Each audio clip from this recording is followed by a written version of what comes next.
Hi guys, it's Emily from Cheese and Quackers Homestead, and today I'm going to be doing a video covering all the things you need to know before getting into keeping ducks. If you're not already familiar with us from our other socials, we are a small upstate New York homestead that focuses primarily on keeping waterfowl. Ducks are absolutely our favorite animal that we keep here on our homestead, and there's a lot of reasons that people get into them. They're one of the hardiest breeds of poultry that you can keep in your backyard or on your farm. They're awesome. They have great personalities. We love ours. We interact with them daily, and they've really become family pets. They're kept for a wide variety of reasons. Some people keep them for meat, some people keep them for foraging skills and pest control in gardens, and they're also kept for eggs. I know ducks lay eggs, some people don't think that they do. These animals have become risingly popular in backyard homesteads, and one of the problems with keeping them is a lot of people expect them to be like chickens, and keeping them is a little bit different than chickens and kind of requires its own playbook. So stick around throughout this video and I'll try to get through all of the things that you need to know before ordering and bringing home your very first batch of ducklings, and hopefully I can help you make an informed decision on whether this is a good fit for your homestead. Good job, Peanut, you did great.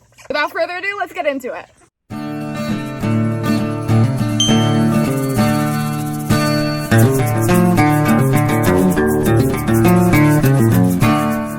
Kick this thing off, let's go into some of the reasons why you might be interested in keeping domestic ducks. I know I covered this a little bit in the intro, but domestic ducks are kept for a variety of reasons. Family pets, pest control for gardens, eggs or meat production. Ducks are shockingly reliable egg layers, with some of the high production breeds even rivaling chickens in yearly production. Duck eggs are much larger in size than chicken eggs. They have a thicker shell and a larger yolk and are known to be richer and creamier. They're very popular amongst bakers and chefs for the richness and creaminess that they bring to a dish. Domestic ducks are often a popular choice when it comes to meat production because of their fast growth rate, especially in breeds like the Pekin duck. Lastly, ducks are often a gardener's best friend because their waste is considered a cold manure, which makes it a natural, ready-to-use fertilizer without needing to be composted. Ducks are incredible foragers, and their flat-footedness and lack of scratching makes them a great way to get some natural pest control in your gardens. Now, for me, the best thing about keeping domestic ducks is their hardiness. Ducks have very thick, rich feathers that makes them resistant to lice and mites, and their immune system makes them incredibly strong against parasites and diseases. This makes them a much hardier alternative to chickens. Additionally, ducks' thick feathering and waterproofing agents makes them better in cold climates than chickens as well. The trade-off is going to be the mess. Ducks are far messier than chickens. They love to make mud and play in water. Their stool is often liquid and it tends to make quite the mess everywhere. Not to worry though, because with the correct setup, the mess can truly be minimized. However, you can't expect them to be more daily maintenance than a chicken flock would be. There's a wide variety of domestic breeds of ducks to choose from, each one having its own unique set of skills and advantages, and my best advice is pick one that aligns with what you're looking for to optimize your experience with them.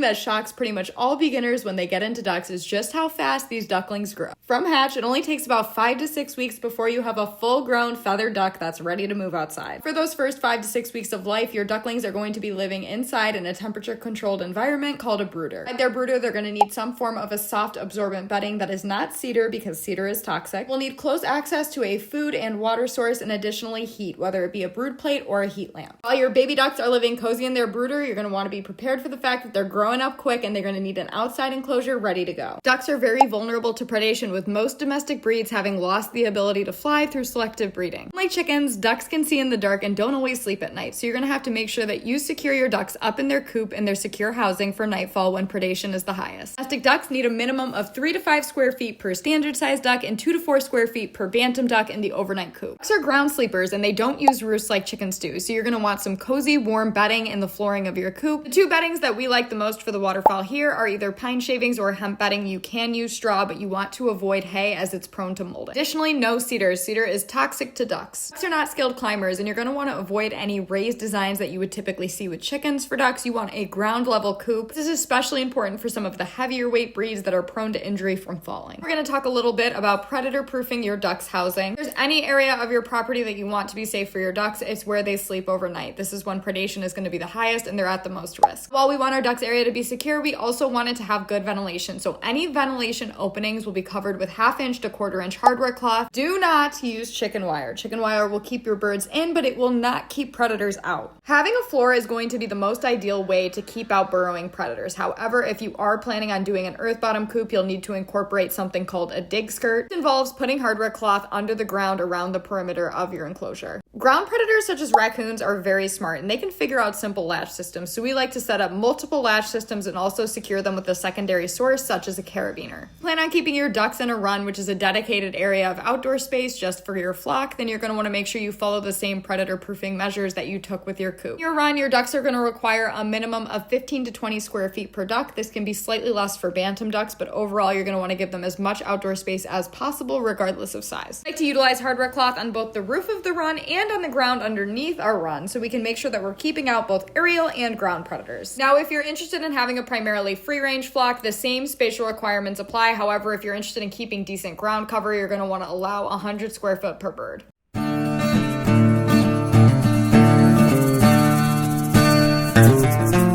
It's a common misconception that you have to have access to a large natural body of water on your property in order to keep domestic ducks. Believe it or not, domestic ducks are only known to spend about 10% of their total time swimming on water. At minimum, ducks only require enough water to dunk their head and splash water down their backs. However, swimming water, in my opinion, is essential. But this doesn't mean you have to go out tomorrow and dig yourself a pond to get ducks. There's plenty of kiddie pool style or DIY alternatives that work just fine. While we do have an earthen pond on our property, we utilize a lot of these hardliner DIY garden ponds, and they work great and they make for very easy cleaning. Clean out simple, we just install shower drains on the bottom of all the hardliner ponds and then an easy open and close valve to drain it. For ducks, a water source like this means that they're going to make mud, and in order to reduce the mud, you're going to want to account for good drainage in this area. To keep our pond areas free from mud, we like to incorporate multiple different kinds of drainage rock. We like to use smooth stones such as pea gravel or river rock, but you have to avoid any jagged or crushed stones as those can increase the risk of bumblefoot. Best part about this rock is cleaning it off is super easy. All you have to do is hose it down and it's ready to go.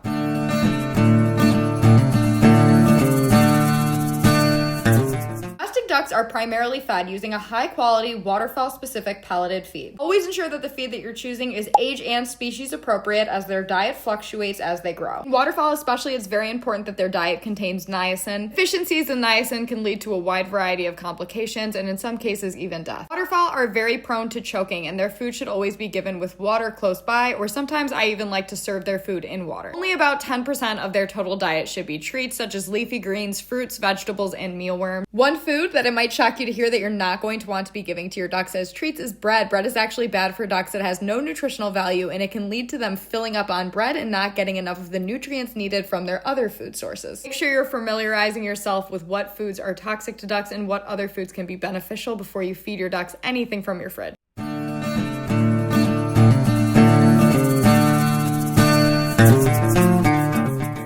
Important things you're going to hear about as a tip when it comes to keeping ducks and starting your flock is male to female ratio and the importance of it. A lot of people brush this off and think it's not as big of a deal as it's made out to be, but I promise you it's just as big of a deal as it's made out to be. Male ducks, also known as drakes, can get very aggressive during breeding season, and in order to curb this and stop your hens from being injured due to overbreeding, you have to maintain a ratio of at least 4 to 6 females per male duck in your flock. If you plan on keeping drakes, even if you're planning on having a healthy ratio, a good idea is always to have a game plan for breeding season. One thing that we like to do is something called drake jail. So we have a separate area where the drakes can go during breeding season if they tend to get a little bit too aggressive. You do not have to keep a drake in your flock. You can have an all-female flock, and if you're just looking for pets, all male duck flocks actually do great together and are wonderful pets. All male duck flocks are extremely beneficial because there's a massive rehoming crisis of drake ducks due to this ratio concern. If you're looking for some backyard pets for a family, an all-male flock is fantastic and actually great in more ways than one.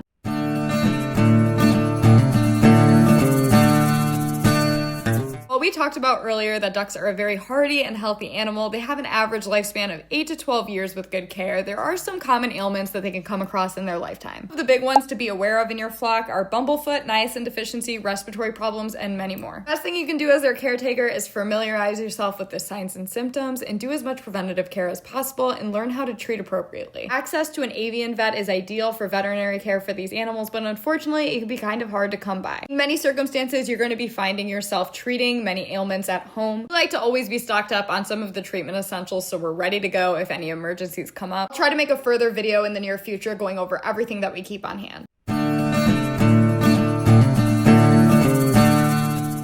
do want to really quickly touch on some of the common beginner mistakes that I see frequently. First one being assuming that it's okay to keep only one duck. Ducks are flock animals and they need to live amongst their own kind. Technically, the minimum is 2 ducks. However, I always recommend raising them in at least groups of 3 or more, because that way you know if something happens to one, your duck is never left alone, because being alone can be very detrimental to their health. Despite common belief, you cannot keep a single duck with a chicken flock. Chickens are not suitable enough pairs for ducks. Ducks need some of their own kind to socialize with. Common mistake is assuming that ducks would make a good house pet. Ducks are very, very messy and smelly, and they have no control over their bowels. Ducks cannot be potty trained, and if you were to diaper them over a long period of time like that, which I'm personally very against, you would have to be changing that diaper every 15 minutes, and that includes overnight, in order to maintain a good level of hygiene. A lot of people give ducks a shot as a house pet and realize they're in way over their head. They're really smelly and messy. I've had to keep ducks in my house before for certain periods of time due to illness or just because it was too cold outside to integrate ducks outside.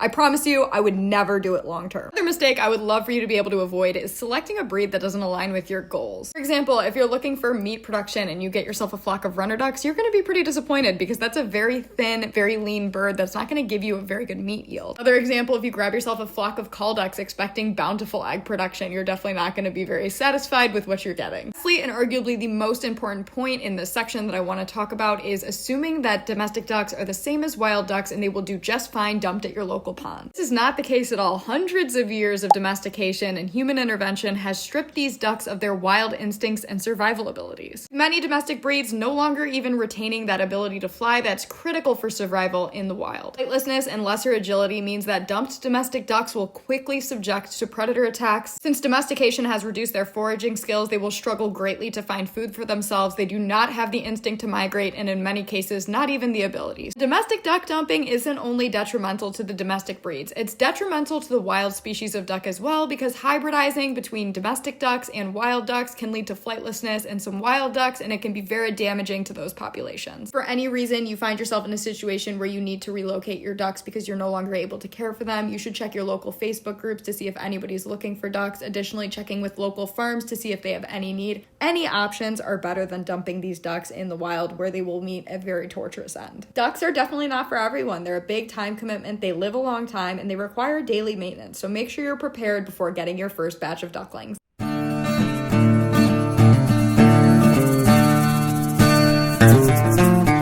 Thank you guys so much for watching. That just about covers all of the things that you need to know before getting into domestic ducks. Please let me know if you have any questions below, and also if there's any topics that I covered in this video that you want me to do further information on, I'd be happy to do that as well.